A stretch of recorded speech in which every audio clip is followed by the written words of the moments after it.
Yo, what's up and welcome back. The first content of the year, bro, it's gonna be Labyrinth for sure because I saw the new DK thing and it seems like it is gonna take a bit of learning, especially for me, so I'm gonna leave that for a little bit later. Like you need to be putting in a bit of coin in it so you can get like decent results, so until then. But for Labyrinth, I just want to get like the most important thing out of the shop, which is the cosmetics and like the LR coins. Once that's out, I'm pretty okay. That's all I really want. And normally I would play the Labyrinth on JP before coming to Global, but for this time I actually did not play it on JP, so I didn't really know what to expect coming to Global. And for me, the unit base that I ended up like having to go through was pretty bad. So I just picked Diana as my starting unit just because I felt like she's probably the strongest of the starting sets. She has AoE, she has like attack seal. She doesn't do insane damage or anything, but she is okay for what like the first run should be. I'll try to like edit the video so I can like cut out most of the fights. I'll leave the boss fights in and maybe Inferno runs, because I did do like 3 complete runs back to back. We didn't fail any, so yeah, 3 perfect runs, but it was really close. Like what ended up happening, like I lost so many units so quickly. And for Inferno, we did complete Inferno on the 3rd run, but not where the entire team survived. Like 1 unit lived, but at the end it's still completion, so that's pretty good. Most of these passives you'll see me picking up is pretty bad. I didn't really get a lot of good passives to like really mesh with the teams I'm running. You'll see I'll pick some random thing just to help boost my damage, and then that most likely next thing you know that unit's gonna be dead. Because throughout this run I end up trying just to survive. I end up picking like the thing where you like to like regain HP throughout the runs quite a bit, especially on my first run. Yeah, especially on my first run, I had to, because my units would be dying so much easier. And the selection of units, I don't understand why. Maybe it's just a bad batch that I ended up getting, but for me, I just didn't pick up anything too insane. Any good clearing units, anything that does insane damage. So for me, it was like an uphill fight just going through this entire labyrinth.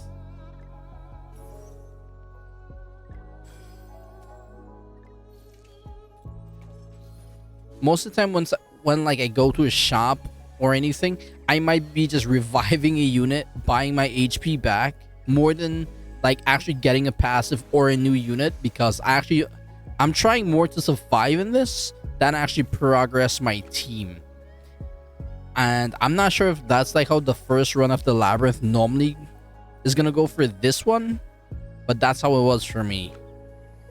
Literally ended up like trying to survive more than actually trying to progress my team or like get more passives active. Like, so I chose literally not to reset too much times, because I might need like the revive and just force like survivability more in my team. The boss fights actually surprised me. I didn't think they would actually like leave 2 units as like the actual boss fights for the end of like stage 1, 2, and 3. So that's actually surprising. I thought it would be like a singular unit like how they had it last time. But one thing is for sure, like some of these units that I ended up picking are very squishy, because they will be getting annihilated very, very easily. Like my choices right now, I chose Melly just because he has the buff thing where he like gives you some defense, attack, and HP. For me, I just picked like what could give me some DPS at the time, and I just thought maybe Melly would put that to the team, and he would be a great backline for like the more DPS units. I could just like have him ready so we can farm through it easier, but he ended up staying more frontline because my units kept dying so much. Like There's a few moments in this entire run where I actually had like a full team up. Most of the time, there's always a unit like dead already. Like, and to get them back or have them replaced, it's kind of rare in this run for me. That's why I said it's like a literal struggle for me to survive because my units kept dying, and I had to keep points just to keep reviving and keeping my HP on the higher side. I think this is one of the first Labyrinth I opt for going to the heal, because normally you don't ever gonna be going to that heal because you're gonna be clearing through, life stealing your HP back. Like, there might be one or two instances where you're gonna run into a heal and you're gonna take it regardless. But this is one of the first Labyrinth I've ever had to buy the heal, or even the recovery, like the unit, like to revive my units. I don't think I've ever had a Labyrinth run, but we had to actually do that.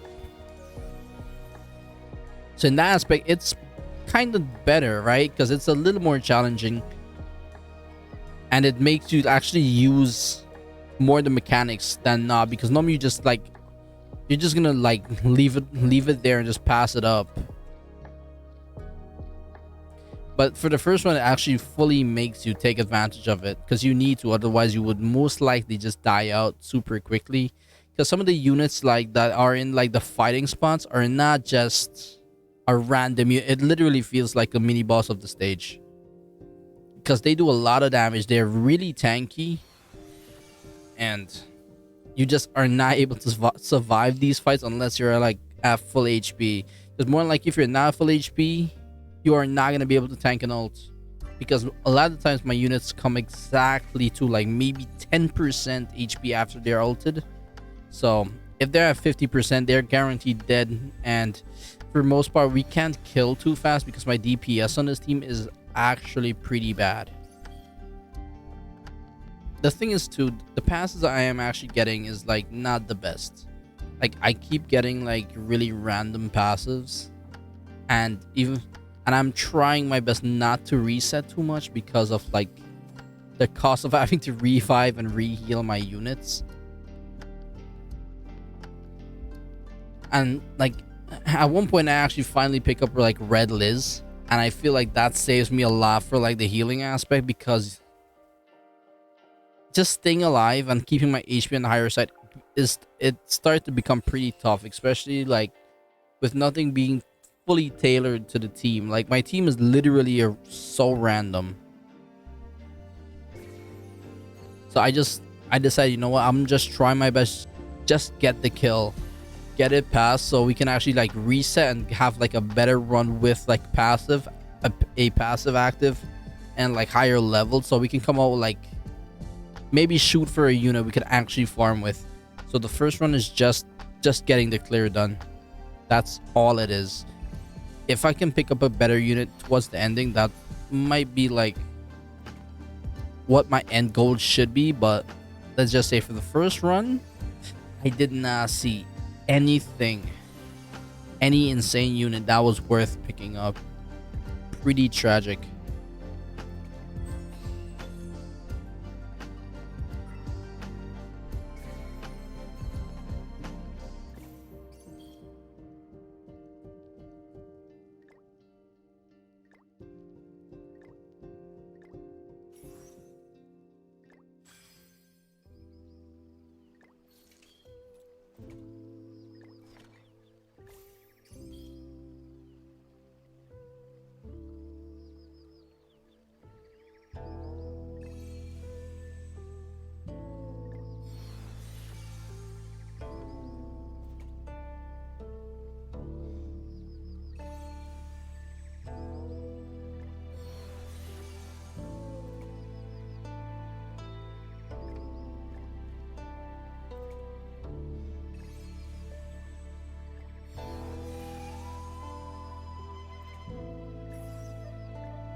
Like, for Glock's damage, he doesn't really do much here, but it was pretty surprising that he still ends up taking like one of my units. So yes, you see, he's decently tanky. So if you don't have like DPS units on hand, it's gonna take you a few hits to just get him down. And yeah, his ult does do decent damage. So if your HP is not the best or your level is not high enough, you are gonna get one tapped. And this is why I think it's more important to get your first clear done as safely as possible. So don't really play too much for passives. Play for sustainability. Play so your team can live. Try to make like something that meshes and go through, like some sort, right? Because like my DN, she doesn't really do anything to him, and that's because like we didn't really pick up, or for that matter, we didn't really see much DPS units, which is actually pretty bad. Maybe it's just really unlucky on my part. But yeah, if we didn't have this ult here, I think it might have been over, because he would have like did it again, gotten his ult, and then we would have just died. That Liz did come in clutch with like the recovery of my HP. Stage 2 was not that bad, but it could have ended really badly.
For stage 3, I was just hoping like we would actually start to see like better units instead of these like lower tier units.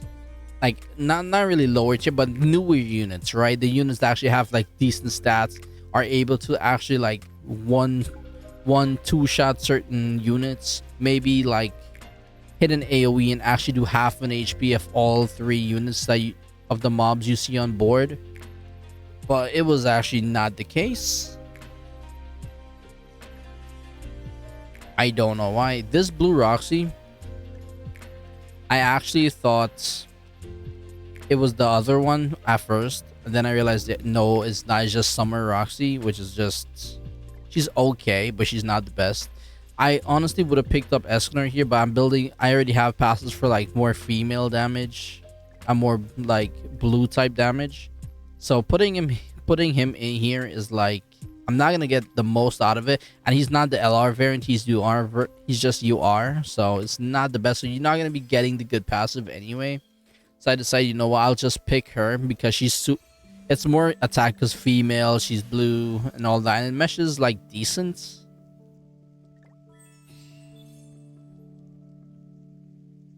Right here, I think when I get this passive with the Giants, I probably should have reset that. Maybe could have picked up some better. Instead of taking Giants, I just took that because Deanna is the one surviving pretty much every fight. That's the only reason I took it. So it just helps her to clear a little bit faster if we do end up like in a really bad situation.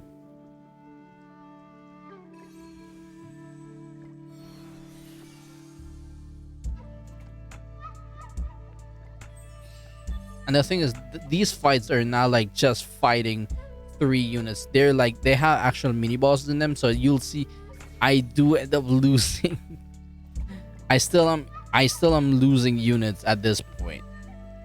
And even when I get a chance to like pick other units, they are not that good of units. I would really like to see like an actual festival unit come up, but no. Actually pretty bad RNG, because people did say like once you hit floor 3 you're able to pick up festivals. For me, I don't know. I didn't see any. Literally didn't see any. It's like I got the worst possible lineup, I think.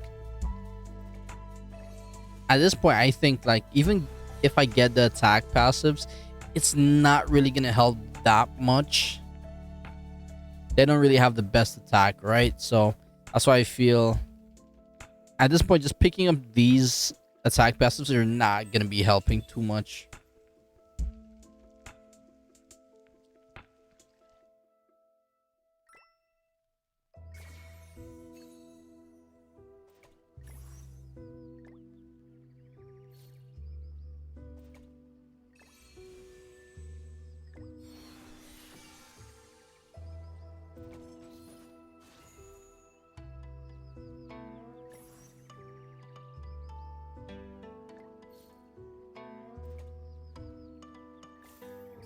I was thinking to pick up maybe Sorila Gother here, but I feel like I don't have the DPS to like take full advantage of them.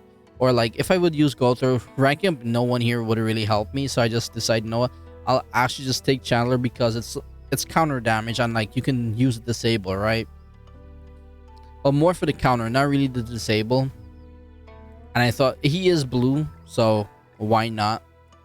Just help my team survive a little more while I push ultimates. But that was my basic process in this, like for the last fight.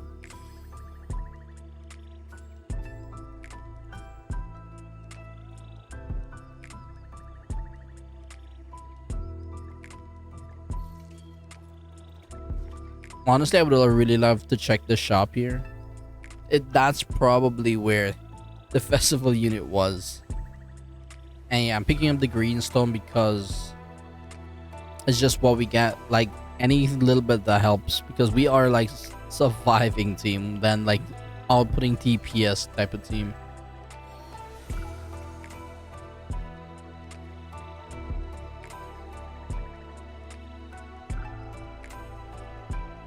So I'm just gonna focus up, trying to just pop my counters and just hope we'll outlive like the DPS until we're actually able to like get an ult up and do some serious numbers.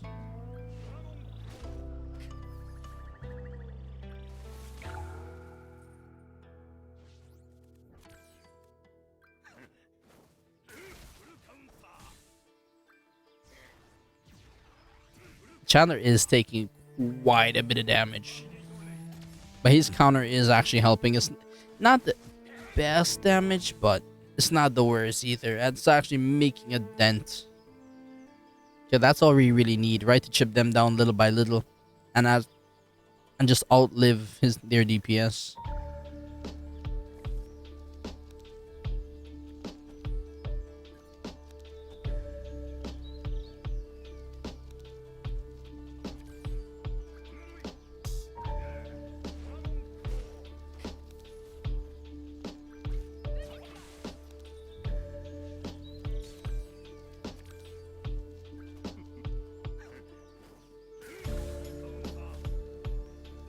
Literally right here, I thought he would live because that Cusack is deactivated, by the way. He still was able to kill. I thought that would have been it there. We would have just killed anyway. But he just kills my Chandler super easily. And then come to see that my level 3 actually did not kill this dude.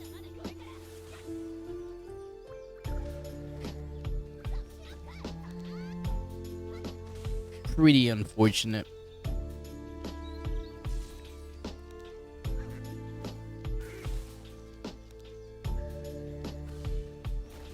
What surprised me more was he just surviving the ults, because I thought we were just dead.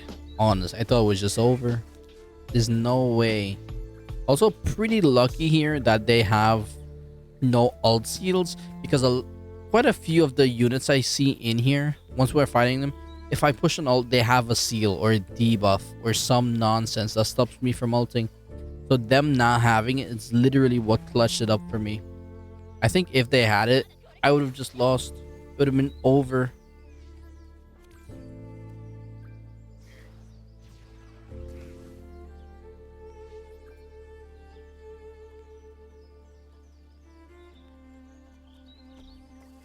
So yeah, My first clear was with like, I don't know what to make of this team. It's like very very unusual. It was a literal fight just to survive. All this really was, surviving just to get it done. Pretty bad team, pretty bad layout, very bad passives, but still somehow managed to pull through.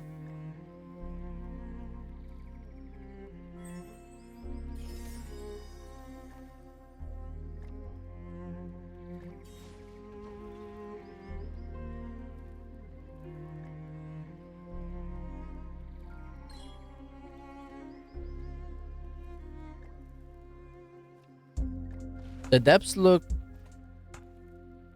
it is pretty different from how it was, like how it was before, because not a singular boss anymore. Is there now, like it's not like one boss that you just pound on and then they just die. A decent chunk here. We get like 900 from just the first run, which is pretty good. We are already able to get a decent bit with that. The second team, I actually re-picked the end and went back through. I ended up getting Escanor from the last shop. And that literally saved me for getting a new unit. After I got that Escanor, I redid the entire run with him. And I came out with a different team. and then at the ending of that shop, I didn't see any other good unit but Tier.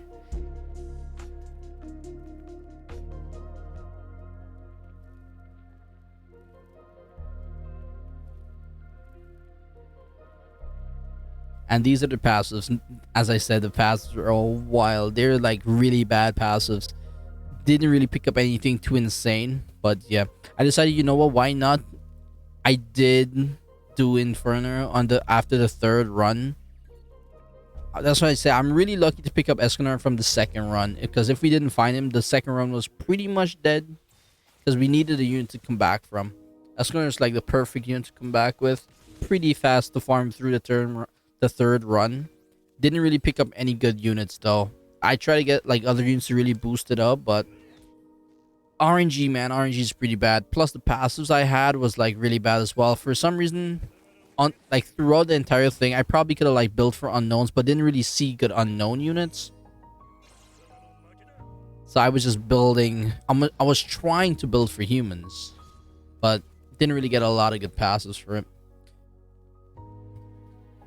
All in all, still got the majority of it done. After this, I think I cleared out like almost all of the shop because you got a decent bit from this. The bosses in here are pretty unique. I actually like the change to depth, so the depth change is very much welcome with me. It's a different feel. The new, like, they implemented new bosses in here. For me, I think it's not too bad because if you wanted to, you could like play and build a better auto farming team. I probably could up on this. I could go in with Escanor again. I'll hopefully get a better build. If we got maybe Blue Roxy, that'd be amazing. Because we could use Escanor, Blue Roxy, and someone else. Because I did see Easton in here as well. There's quite a few units you could build up with. So yeah, you could build a decent team. Or you could go, probably Angels again with like a debuff AoE Mael builds, because I did see that like that passive was in here. There's quite a few teams I saw that you could probably build from like what the passives look like, but sad to say I just did not see these units.